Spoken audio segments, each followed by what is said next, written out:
சற்று முன் கிடைக்கப்பெற்ற மிக முக்கியமான செய்தி ஒன்று வெளியாகி உள்ளது. திராவிட முன்னேற்ற கழகத்தின் அமைச்சர்களது பதவி பறிபோகிறதா என்று வெளியான மிக முக்கியமான செய்தியை தான் இந்த வீடியோவில் நாம் முழுமையாக தெளிவாக பார்க்க போகிறோம்.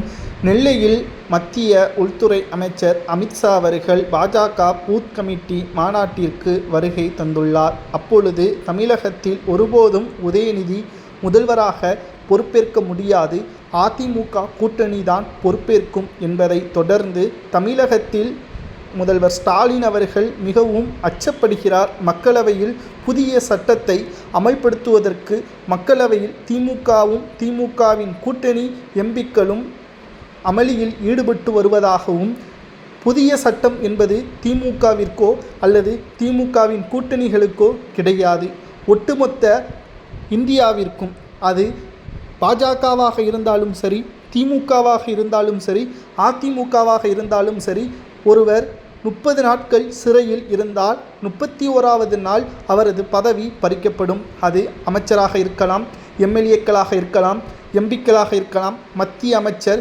பிரதமராக கூட இருக்கலாம். அனைவருக்கும் இது பொதுவாக மாறும் என்பதை அமித்ஷா அவர்கள் தெரிவித்திருந்தார்.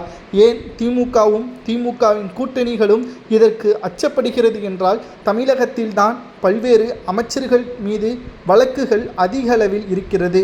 குறிப்பாக செந்தில் பாலாஜி, பொன்முடி, KN நேரு, துரைமுருகன், KKSR ராமச்சந்திரன், தங்கம் தென்னரசு இவர்கள் மீது வழக்குகள் பதிவு செய்யப்பட்டு விசாரணையும் நடத்தப்பட்டு வருவதன் காரணமாகத்தான் தற்பொழுது திமுக அச்சப்படுவதாகவும், திமுகவின் அமைச்சர்கள் பதவி பறிபோகிவிடும் என்ற பயத்தினால்தான் திமுகவின் தலைமையும் திமுகவின் கூட்டணிகளும் அமளியில் ஈடுபட்டு வருவதாகவும் உள்துறை அமைச்சர் அமித்ஷா அவர்கள் தெரிவித்துள்ளார்.